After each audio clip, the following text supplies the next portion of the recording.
নমস্কাৰ মোৰ চেনেলৰ অন্য এটা ভিডিঅ'লৈ আপোনালোকক পুনৰবাৰ স্বাগতম জনালোঁ। আজি কেৰেলাৰ বিষয়ে অলপমান আপোনালোকৰ লগত কথা পাতিম।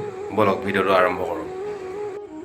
ইয়াত এনেকুৱা গম পাইছেনে, আমাৰ গোটেই গাঁওখনৰ মানুহে গাঁওখনৰ মানুহবোৰক চিনি পায় ভালকৈ। ইখন গাঁৱৰ মানুহে সিখন গাঁৱৰ মানুহক চিনি পায়। ইয়াত সেইটো নহয়। ইয়াত এনেকুৱা ধৰণৰ আপোনালোকৰ কাষত ঘৰত লাগি থকা বাউণ্ডেৰীত ইপাৰ লাগি থকা মানুহবোৰেও মানুহক চিনি নাপায়। সেনেকুৱা টাইপৰ মানে ইয়াত বিজি, পূৰা মানুহবোৰ বিজি, একেৰাহে কামত ব্যস্ত। ৰাতিপুৱা 5টা বজাত কামলৈ যাব, ৰাতিপুৱা আপোনাৰ ৰাতি 8টা বজাত সোমাব বা 5টা বজাত সোমাব। নিজৰ কাম বাই কাম, বেলেগ একো আপোনাৰ ইঘৰৰ পৰা সিঘৰলৈ অহা যোৱা আড্ডা মৰা চিষ্টেমটো নাই মানে। লগ সংগ মিলাই খোৱাটো আছে লগৰ সংগ, কিন্তু সেইটো চিষ্টেমত নাখায়। ধৰি লওক কামৰ মানুহ আপুনি চব্জি দোকানখনৰ কাম কৰি আছে, আপোনাৰ লগৰ কেইটামান আছে একেলগতে সদায় দিনে ৰাতিয়ে কাম কৰে। সেই মানুহকেইটাৰ লগত আপুনি কেতিয়াবা খাব, কিন্তু ওচৰৰ মানুহক আপুনি চিনিয়ে নাপায়। সেনেকুৱা টাইপৰ আপোনাৰ ধৰি লওক গেলামালৰ দোকান এখনত আছে, গেলামাল দোকানৰ লগৰখিনি আছে বা বস্তু নিয়া মানুহখিনি আছে, মানুহখিনি আহে সেইখিনিক আপুনি চিনি পাব। চব্জি দোকানত যোনখিনিয়ে আপোনাৰ বস্তু লয় সেইখিনি মানুহক চিনি পাব। সেনেকৈ চিনি পায়, ব্যৱসায়ৰ ক্ষেত্ৰতে চিনি পায়। এইভাগে মানে প্ৰাইভেটকৈ আপোনাৰ চিনি পোৱা একদম চিষ্টেমে নাই হয়।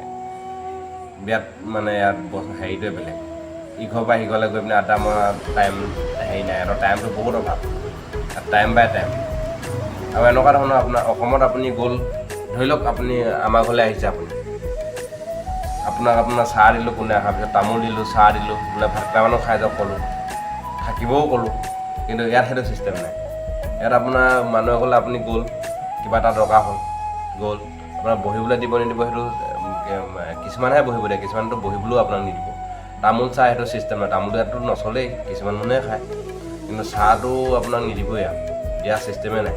আপোনাৰ কি দৰকাৰ আহিলে সুধিলে, কেলৈ আহিলে সুধিলে, দৰকাৰটো যদি কৰিবলগীয়া আছে কৰিলে, কৰি পইচা ল'লে গ'ল। যদি দৰকাৰটো আপোনাৰ কৰিবলগীয়া নাই দৰকাৰ নাই বুলি ক'লে বছ গুচি গ'ল। ইয়াত কিবা লেকচাৰ মাৰি থকা, ৰখি থকা সেইটো চিষ্টেম একদম কমেই মানে। অসমতকৈ ইয়াত উন্নতি যদিও দেশখন, কিন্তু দামটো বহুত বেছি বস্তুবোৰ গম পাইছেনে। বহুত চব বস্তুৰ দাম আপোনাৰ, যিকোনো বস্তুটো চব্জিৰ দাম আপোনাৰ 40 টকা তলত নাপায়। আপোনাৰ 40 টকাৰ পৰা আপোনাৰ 100, 200, 300, 400লৈকে হৈ যায় 1 কেজি দাম। আপোনাৰ লং পেণ্ট এটা কিনিব গ'ল, আপুনি লং পেণ্টটো আপোনাৰ অসমত যদি 500 টকাত পাই যায়, ইয়াত আপোনাৰ 1000 টকা লৈ ল'ব। আপোনাৰ চোলা এটা কিনিব গ'ল, চোলাটোত আপোনাৰ অসমত যদি 300 টকাত পায়, ইয়াত আপোনাৰ 600 টকা হৈ যাব। চব বস্তুৱে দাম। ইয়াৰ মানুহবোৰে আচলতে কি হয় গম পাইছেনে, ইয়াৰ মানুহবোৰৰ হাতত পইচাটো বেছি থাকে। ইয়াৰ মানুহবোৰ চব ডুবাই, বেলেগ দেশলৈ যায়গৈ। ডুবাই যাব, আৰৱ দেশ যাব, বেলেগ দেশৰ পৰা আপোনাৰ পইচাটো বেছি পায়, তাত গৈ পিনে আনে মানে পইচাবোৰ আনে। কিন্তু ইয়াৰ মানুহবোৰে যোনবোৰে কাম কৰি থাকে সেইবোৰে সেইটো পইচা চলি যায়, সেইটো যেনে তেনে চলি থাকে। হাজিৰা পৰা 1000 টকা হাজিৰা পোৱা মানুহটো ইয়াত যেনে তেনে চলে, কিন্তু আমাৰ অসমত 1000 টকা মানুহ যদি হাজিৰা পায় আপোনাৰ বহুত পইচা পোৱা নিচিনা। ৰেগুলাৰ কাম চলে, ৰেগুলাৰ পইচা। ইয়াত লিংলাং নহয় আমাৰ অসমৰ নিচিনা। ইয়ালৈ মানুহবোৰ বিশেষকৈ কেলৈ আহে গম পাইছেনে, ইয়াত লিংলাংটো নহয়, পইচাটো কেছ পইচা পায়। আমাৰ অসমত আপুনি 1 মাহ কাম কৰিব, আপোনাৰ 15 দিনৰ পইচা দিব। এই 15 দিনটো আৰু এবছৰমানলৈ চটুৱাই এবছৰ উঠিয়াই দিব আপোনাৰ। সেইটো আপোনাৰ সেইটো 15 দিনৰ কামৰ পইচা বিচাৰিবলৈ আহোঁতে আপোনাৰ এমাহ দিন ক্ষতি হৈ যাব, সেনেকুৱা টাইপৰ। কিন্তু ইয়াত সেইটো চিষ্টেম নহয়, ইয়াত কেছ পইচা পায়।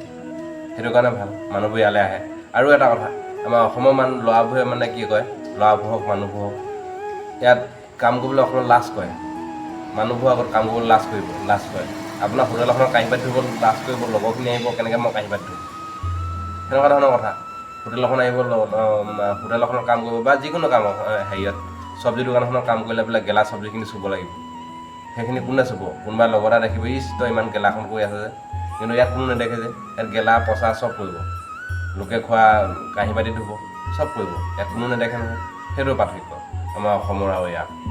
কিন্তু চব ল'ৰাই ইয়াত কেৰেলাত থাকি যে চব ল'ৰাই বেয়া হৈছে সেইটো নহয়। কিছুমান মানুহে ভাবে কেৰেলাত থকা ল'ৰাবোৰ বহুত বেয়া বুলি, কিন্তু সেইবুলি নহয়। মানুহবোৰ কিছুমান আপোনাৰ ঘৰৰ পৰিস্থিতিৰ লগত থাকি পিনে আহিবলগীয়া হয়। এতিয়া আমিয়ে হওক, ঘৰৰ গোটেই পৰিবাৰ এৰি থৈ আহিছোঁ। মা দেউতা, ভাইটি ভণ্টি, মানুহজনী, ছোৱালী এজনীও আছে মোৰ, চব এৰি থৈ আহিছোঁ। সেইটো এৰি থৈ অহাটো দুখটো কিমান কষ্ট সেইটো নিজে বুজি পাব লাগে। নিজৰ এজনী ছোৱালী এইটো 3 মাহ 4 মাহতে এৰি থৈ আহিবলগীয়া আছে। সৰুকালটো নাপালোঁৱেই বুলি ক'ব লাগিব। এতিয়া ইয়াত দূৰত থাকিবলগীয়া আছে। কিন্তু চব মানুহ বেয়া নহয়। কিছুমান আপোনাৰ ডেকা ল'ৰা আছে বা মানুহ আছে, তেখেতলোকে কিবা ধৰি লওক বেয়া লগ সংগ পাই পিনে বেয়া হ'ব পাৰে। কিন্তু কেৰেলাত চব মানুহ বেয়া নহয়, বহুত ভাল মানুহ আছে। মেইন কথাটো হ'ল কি, অসমতে কৰিবলৈ মন যায় আমাৰ, কিন্তু অসমত পইচাটো কিলিয়াৰ নাপায়, লিংনাংটো বহুত হয়। সেইকাৰণে ইয়াত কৰিবলৈ আহিছোঁ। ইয়াততো কষ্টটো যিমানে নহওক পইচাটো লাগে, পইচাটো দৰকাৰ হ'বই ন। হয় আৰুনো আপোনাক কি ক'ম বিশেষকৈ সময় নহয় মোক ভিডিঅ' বনাবৰ কাৰণে কামটো অলপমান বেছি হৈ আছে তথাপিও চেষ্টাটো কৰিছোঁ আপোনালোকে মৰমটো দিব মই আৰু আপোনালোকক দেখুৱাম পিছলৈ তেতিয়াহ'লে আমাৰ তেনেকুৱা মন আছে এনেকৈ কাম কৰিব সকলোবোৰ দেখুৱাম যিমানটো পাৰোঁ আপোনালোকে প্লিজ মোৰ চেনেলটো সহায় সহযোগিতা কৰিব আৰু ছাবস্ক্ৰাইব কৰি দিব লগতে কমেণ্ট এটাও কৰিব আজিলৈ ইয়াতে সমাপ্ত মাৰিছোঁ